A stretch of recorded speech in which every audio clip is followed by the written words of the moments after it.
नमस्कार, welcome in भूगोलशाला। मैं हूं पूनम यादव और हमने भारत का भौगोलिक विभाजन किया था।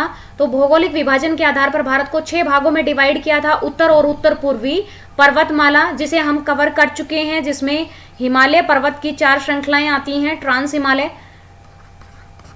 वृद्ध हिमालय, मध्य हिमालय और शिवालिक रेंज। सेकंड नंबर पे उत्तर भारत का विशाल मैदान हमने पढ़ा था। इसमें हमने 3 भागों में यहाँ विभाजित किया था इस मैदानी क्षेत्र को, सिंधु का मैदान, गंगा का मैदान और पूर्व में ब्रह्मपुत्र का मैदान। थर्ड नंबर पे प्रायद्वीपीय पठार आता है। आज हम प्रायद्वीपीय पठार को पढ़ेंगे। तो प्रायद्वीपीय पठार क्या होता है? सबसे पहले प्रायद्वीप। प्रायद्वीप क्या होता है? 3 ओर से जल से घिरा हुआ क्षेत्र होता है, जो एक तरफ से स्थल से घिरा हुआ हो और 3 तरफ से उसकी सीमा है वो जल से लगती हो, ऐसा क्षेत्र प्रायद्वीप कहलाता है। पठार क्या होता है? अपने अन्य साथ में लगते हुए भौगोलिक प्रदेश हैं उनसे ऊंचाई रखता हो, कितनी? 600 से 900 मीटर और उसका शिखर सपाट हो, ऐसा क्षेत्र क्या कहलाता है? पठार कहलाता है। तो धरातल के उस भूभाग को प्रायद्वीप कहा जाता है जो 3 ओर से जल से घिरा हुआ हो और एक और जल स्थल से जुड़ा हुआ हो और 3 ओर से जल से घिरा हुआ हो, ऐसे भूखंड को प्रायद्वीप कहा जाता है। भारतीय प्रायद्वीप जैसे कोलबा प्रायद्वीप मुंबई, काठियावाड़ या कच्छ का प्रायद्वीप गुजरात, ग्वादर प्रायद्वीप पाकिस्तान, जाफना प्रायद्वीप उत्तरी श्रीलंका। पठार किसे कहेंगे? तो पठारी भूमि एक ऐसी स्थलाकृति है, ऐसी लैंडफॉर्म है जो अपने आसपास लगते हुए सरफेस से क्या है, हाइट रखती है, कितनी? 600 से 900 मीटर। इस प्रकार से जिसका शिखर है वो सपाट हो, समतल भूमि हो जिसके शीर्ष पर और 600 से 900 मीटर ऊंचाई रखता हो, ऐसा क्षेत्र क्या कहलाता है? पठार कहलाता है। अगर शिखर उसका सपाट नहीं होएगा तो क्या होगा? उसमें चोटी होगी, यानी शिखर होगा। ठीक है, तो जिसकी चोटी होती है वो क्या होता है? पर्वत। और 900 मीटर से ऊंची हाइट होती है, ऐसा भाग क्या कहलाता है? पर्वत कहलाता है। पठार क्या कहलाता है? 600 से 900 मीटर हाइट रखता हो लेकिन उसकी जो सरफेस है, जो उसका शिखर है वो सपाट होना चाहिए। ठीक है, और क्या होता है कि यह अपने आसपास के जो क्षेत्र हैं उनसे ऊंचा हो। ठीक है, सागर तल से ऊंचा तथा इसकी ढाल है वो तीव्र भी हो सकती है, तो इसे भू आकृतिक पठार कहा जाता है। जैसे दक्कन का पठार है, छोटा नागपुर का पठार है, कोलंबिया का पठार है, पैटागोनिया का पठार है। भारत में जो पठार है उनकी फॉर्मेशन के आधार पर या फिर उनमें जो पाई जाने वाली चट्टानें हैं उनके आधार पर या फिर स्थानीय आधार पर इनके अलग अलग नाम दिए गए हैं। जैसे देखो, बुंदेलखंड का पठार, मालवा का पठार, इधर आता है मारवाड़ का पठार, छोटा नागपुर का पठार, बुंदेलखंड का पठार, बघेलखंड का पठार, दंडकारण्य पठार, तेलंगाना पठार, दक्कन का पठार, धारवाड़ का पठार आदि। हाँ, एक पठार के बारे में आपको बताया था कि पठार का निर्माण है वो कब हुआ है, किससे हुआ है। तो पठार क्या होता है? सबसे प्राचीन भूमि है। जब मैंने आपको हिमालय का फॉर्मेशन बताया था तब भी आपको ये बात बताई थी कि जो भारतीय प्लेट हैं, जो सबसे पहले एक जो महाद्वीप सारे एक जगह पर जुड़े हुए थे, यानी जो पेंजिया जो था सबसे बड़ा महाद्वीप जो था और उसके चारों तरफ क्या था? पेंथालासा का जल था। तो जो पेंजिया है जब वो टूटा, उसका विखंडन हुआ, तब जो स्थल के टुकड़े हैं जो ऊपर की उत्तर की ओर प्रवाह हुआ था इंडो ऑस्ट्रेलियाई प्लेट का, तब भारतीय जो प्लेट थी उसमें ये पठारी रीजन ही आता था। तो प्राचीन जो क्षेत्र है वो पठारी रीजन है। ये खनिज संपदा में संपन्न है। ठीक है, भारत के प्रायद्वीपीय पठार का स्वरूप कैसा है? भारत के प्रायद्वीप पठार का लगभग स्वरूप है वो त्रिभुजाकार का है। मीन्स इसकी जो शेप है वो त्रिभुज आकार की है। यहाँ गुजरात के तट से होते हुए कन्याकुमारी दक्षिण से और उड़ीसा के तट तक का जो एरिया है 3 ओर से घिरा हुआ है, इसलिए प्रायद्वीप है। और इसकी जो आकृति है वो त्रिभुज आकार की है। ठीक है, त्रिभुज शेप में है, जिसका आधार है वो उत्तर की तरफ है और इसका शीर्ष है वो दक्षिण की तरफ है, यानी कन्याकुमारी की तरफ है। तो देखो, पश्चिम में दिल्ली कटक से लेकर के जो आपका पठारी रीजन है त्रिभुजाकार का है, तो पश्चिम में ये दिल्ली कटक से यहाँ पे दिल्ली कटक है जो अरावली रेंज का हिस्सा है। और उत्तर पूर्व में राजमहल की पहाड़ियां हैं तथा दक्षिण में अन्नामलाई या इलायची की पहाड़ियां हैं। तो तीनों ओर से जो पठारी रीजन है वो पर्वतों से घिरा हुआ है। ठीक है, इस पठार की बाहरी सीमा चारों ओर से पर्वत से घिरी हुई है। इस पठार के उत्तर पश्चिम में अरावली की पहाड़ियां हैं, उत्तर में विंध्याचल, सतपुड़ा, महादेव, मैकाल, कैमूर की पहाड़ियां, उत्तर पूर्व में राजमहल की पहाड़ियां, पूर्व में पूर्वी घाट की पहाड़ियां और दक्षिण में नीलगिरी की, अन्नामलाई की और इलायची की पहाड़ियां मिलती हैं। पश्चिम में पश्चिमी घाट की पहाड़ियां मिलती हैं। तो देखो ये प्रायद्वीपीय पठार है, त्रिभुजाकार का है। इसके पश्चिम में जो भाग है वो अरावली रेंज का भाग है। यहाँ पे पश्चिम में अरावली रेंज का भाग है, जो दिल्ली तक वाला एरिया है। इधर राजमहल की पहाड़ियां हैं। यहाँ पर विंध्याचल, सतपुड़ा, महादेव, मैकाल ये सभी श्रेणियां मिलती हैं। जो मध्यवर्ती ऊंचा भाग है, अन्नामलाई और इलायची की पहाड़ियां दक्षिण में मिलती हैं। पश्चिम में पश्चिम घाट की पहाड़ियां मिलती हैं। विस्तार, तो पठार का विस्तार कहां से कहां तक है? इस पठार का कुछ हिस्सा पूर्वोत्तर भारत में शिलोंग का पठार या कार्बी एंगलोंग का पठार है, वहां तक स्थित है। यानी मेघालय का जो पठार है वो हिमालय का रीजन नहीं है, वो कहाँ का है? पठारी भाग है, पठार का ही भाग है। तो यह पठार लगभग 16 लाख वर्ग किलोमीटर एरिया में फैला हुआ है। इसकी औसत ऊंचाई समुद्र तल से 600 से लेकर के 900 मीटर ऊंची है। उत्तर से दक्षिण में इसकी लंबाई 1600 मीटर है। पूर्व से पश्चिम तक इस पठार की जो चौड़ाई है वो 1400 किलोमीटर है। इसकी लंबाई है जो उत्तर से दक्षिण तक वो 1600 किलोमीटर है। ठीक है, ये पूरा पठार है। इसका ढाल है वो पूर्व की तरफ है, क्योंकि जितनी भी नदियां हैं वो जाकर के बे ऑफ बंगाल में मिलती हैं। तो ये हमें पता चलता है कि ढाल है पठार का वो पश्चिम से पूर्व की ओर है। सामान्यतः देखो पठार पश्चिम की ओर ऊंची पहाड़ियां हैं, यानी ऊंचा भाग है, और पूर्व की ओर इसकी ऊंचाई है वो कम होती चली जाती है। तो प्रवाहित होने वाली नदियां हैं वो इस तरफ ही जाकर, यानी बे ऑफ बंगाल में ही जाकर के गिरती हैं। यहाँ की सर्वोच्च चोटी, यानी ये जो पठार है इसकी सबसे ऊंची चोटी है वो अन्नामलाई है। नोट कर लें, अन्नामलाई श्रेणी के अंदर अन्नामुड़ी एक चोटी है 2695 मीटर। प्रायद्वीपीय नदियां, पठार में प्रवाहित होने वाली अधिकांश नदियां बे ऑफ बंगाल में जाकर के गिरती हैं, जैसे स्वर्णरेखा, महानदी, गोदावरी, कृष्णा, कावेरी।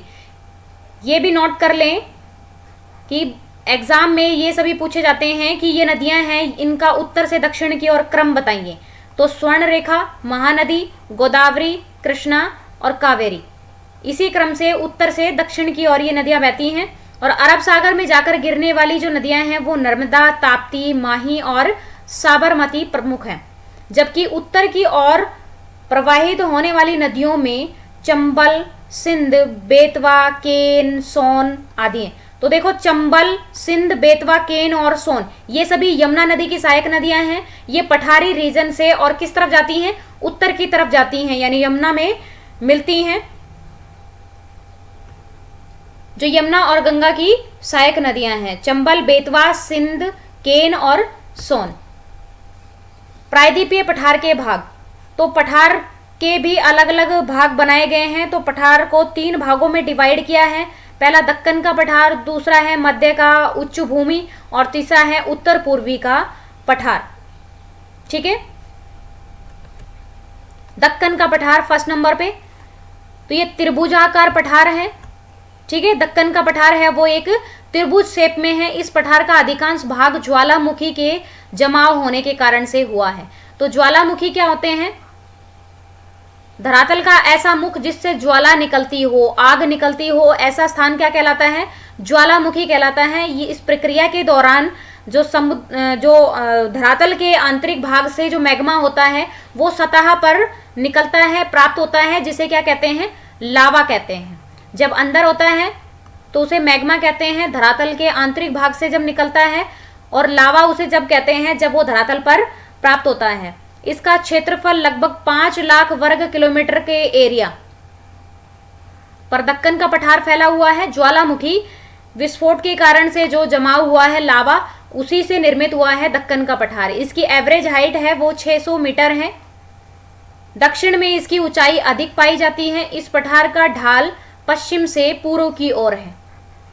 ठीक है, इसमें प्रवाहित होने वाली अधिकांश नदियां पश्चिम से पूर्व की ओर प्रवाहित होती हैं, बंगाल की खाड़ी में जाकर गिरती हैं, जैसे महानदी, गोदावरी, कृष्णा, कावेरी। जबकि पश्चिम की ओर प्रवाहित होने वाली नदियों में नर्मदा और ताप्ती नदियां हैं, जो अरब सागर में जाकर के गिरती हैं और ज्वार नदमुखी बनाती हैं।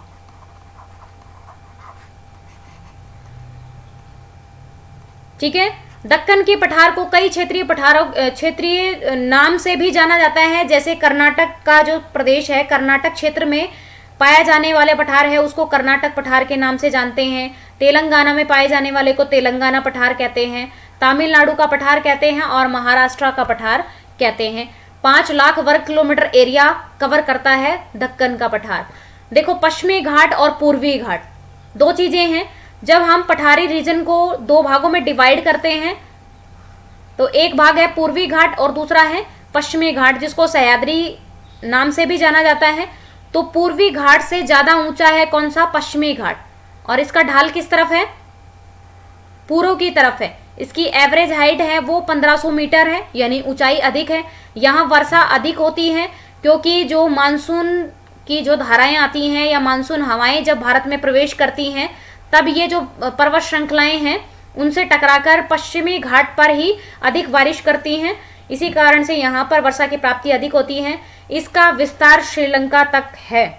ठीक है, यहाँ पे श्रीलंका है, तो पश्चिमी घाट का जो विस्तार है वो श्रीलंका तक है। यहाँ पर्यटन के लिए बहुत ही स्थल प्रसिद्ध हैं।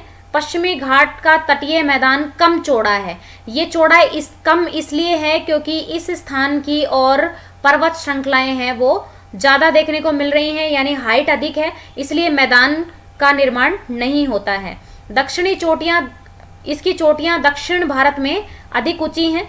अभी बताया भी था आपको कि अन्नाईमुड़ी यानी अन्नामलाई की पहाड़ियों में अन्नाईमुड़ी की जो चोटी है वो सबसे अधिक ऊंची है। इसकी सबसे ऊंची चोटी है अन्नाईमुड़ी, यानी 2695 मीटर। पश्चिमी ढाल पर सदाबहार वन पाए जाते हैं। क्यों? क्योंकि यहाँ पर बारिश हमेशा होती रहती है या फिर अधिक वर्षा की प्राप्ति के कारण से यहाँ के वृक्ष हरे भरे मिलते हैं।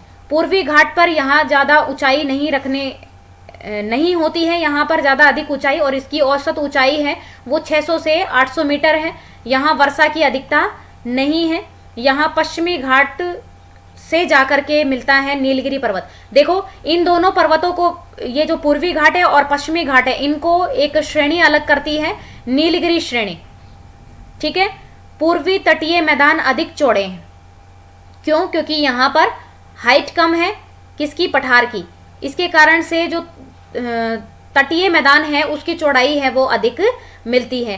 पूर्वी घाट पर पर्णपाती वन पाए जाते हैं क्योंकि यहाँ पर बारिश कम होती है, इसलिए यहाँ के वृक्ष हैं वो अपने पत्ते एक मौसम में गिरा देते हैं। पर्णपाती वन यहाँ पर पाए जाते हैं। पश्चिमी घाट एक सतत श्रेणी है जिसे पार करना कठिन है, हाइट अधिक है, और यहाँ पर एक कंटिन्यूस सीरीज में आपको हाइट वाले पर्वत मिलते हैं, यानी पठार वाला रीजन मिलता है जिसे पार करना कठिन कार्य है। इसे कुछ दर्रों के माध्यम से भी पार किया जा सकता है।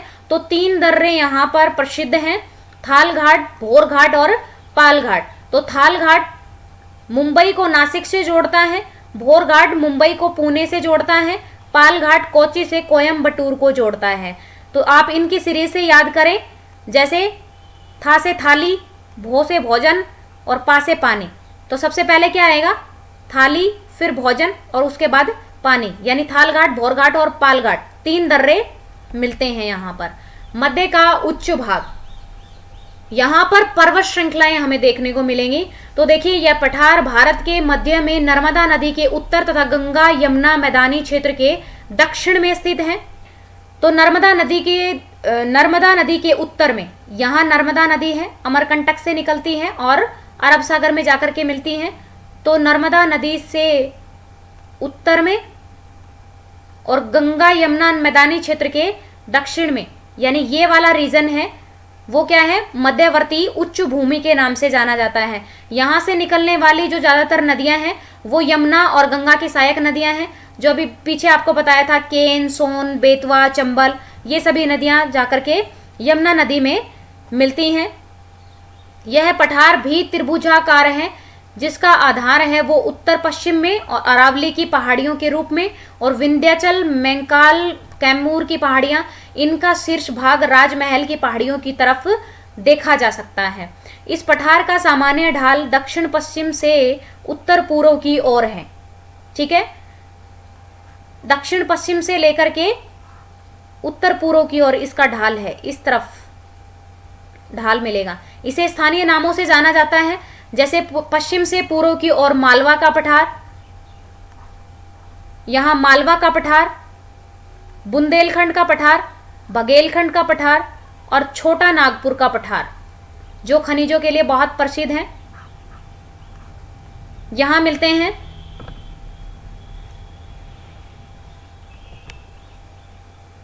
अरावली पर्वत श्रेणी, अरावली पर्वत श्रृंखला है वो प्राचीन वलित पर्वत है, सबसे पुराना है। ठीक है, तो अपशिष्ट और मोड़दार पर्वत है। अरावली पर्वत श्रृंखला है वो एक मोड़दार पर्वत के रूप में मिलती है। पर्वतों का निर्माण है वो चट्टानों में फोल्ड पड़ने के कारण से या भ्रंश के कारण से निर्मित पर्वत होते हैं, उन्हें वलित पर्वत कहते हैं।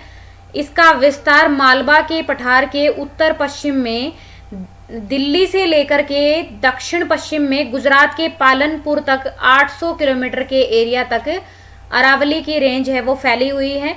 यहाँ देखो दिल्ली की पहाड़ियाँ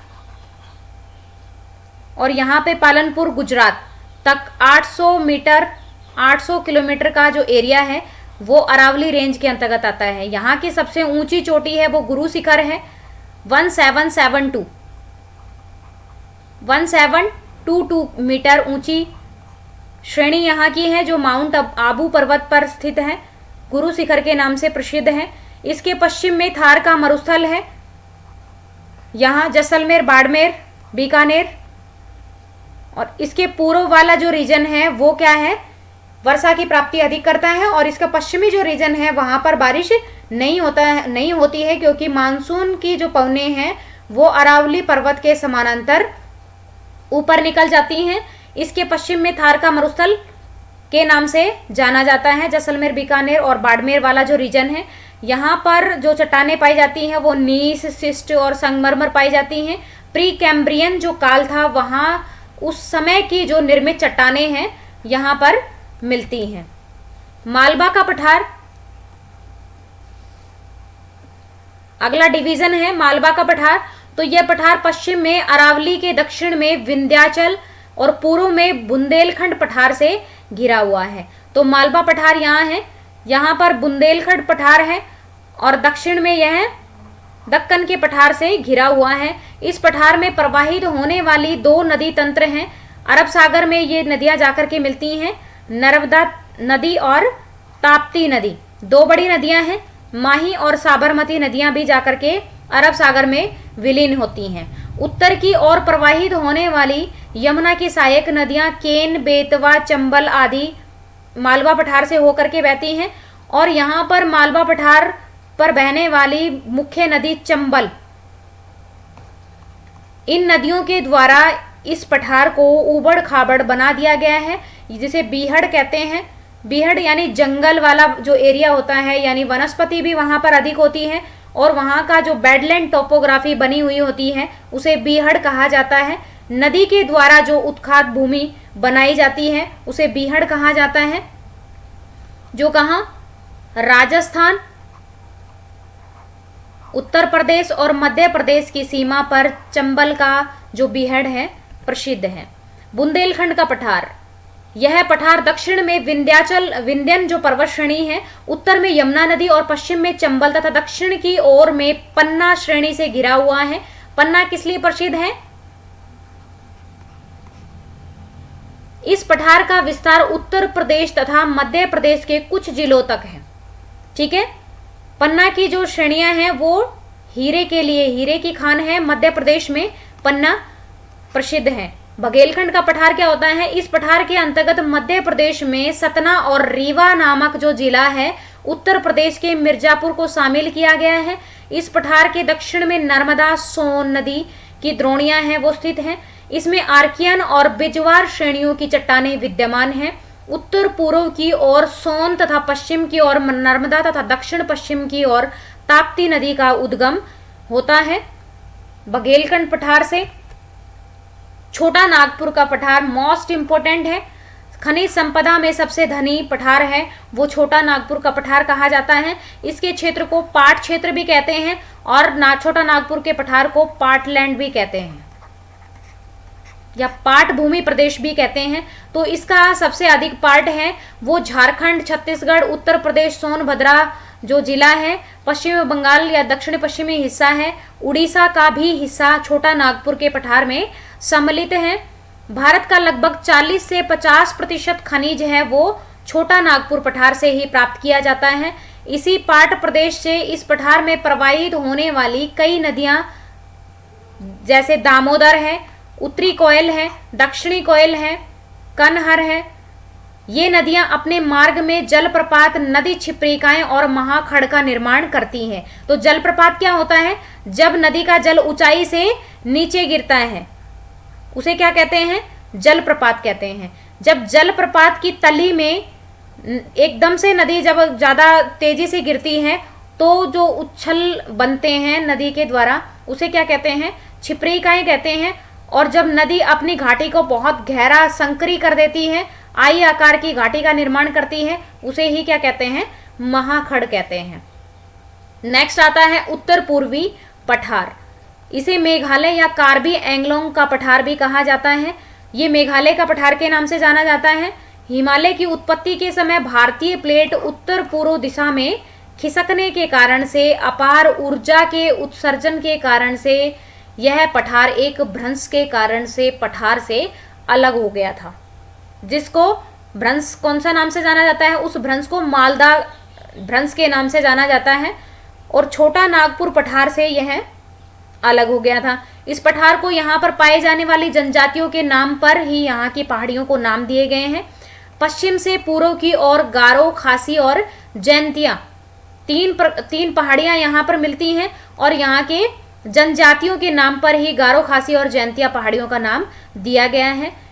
छोटा नागपुर पठार की तरह मेघालय का पठार भी खनिज संपदा से समृद्ध है। यहाँ पर वनस्पतियां लगभग नहीं के बराबर पाई जाती हैं। ऐसा क्यों? देखो, यहाँ पर गारो, खासी और जैंतिया कीप नुमा आकृति में फैली हुई हैं। जब यहाँ पर जलवाष्प से लदी हुई हवाएं प्रवेश कर जाती हैं तो ये हवाएं हैं यहाँ पर ही राउंड राउंड चक्कर लगाती हुई वर्षा करती रहती हैं और ये तीनों ओर से पर्वतों से घिरा होने के कारण से यहाँ पर सर्वाधिक वर्षा प्राप्त होती है। तो विश्व में सबसे अधिक होने वाली वर्षा मौसीनरम और चेरापूंजी, ठीक है, जो यहाँ पर अवस्थित हैं। मौसीनरम और चेरापूंजी जो सबसे अधिक वर्षा की प्राप्ति करते हैं वो रीजन गारो, खासी और जैंतिया पहाड़ियों के बीच में ही है, ठीक है। यहाँ पर फिर भी वनस्पति क्यों नहीं पाई जाती है? वो इसलिए कि यहाँ की जो जनजातीय क्षेत्र है यहाँ पर स्थानांतरित कृषि के कारण से काटो या जलाओ कृषि कर देते हैं। मीन्स वृक्षों को काट करके यहाँ पर लोग कृषि करते हैं। इसके फलस्वरूप वनस्पति का आवरण है वो यहाँ पर कम होता है। तो भारत के प्रायद्वीपीय पठार का महत्व, सबसे मोस्ट इम्पोर्टेंट जो महत्व है पठार का वो यहाँ पर खनिज मिलते हैं।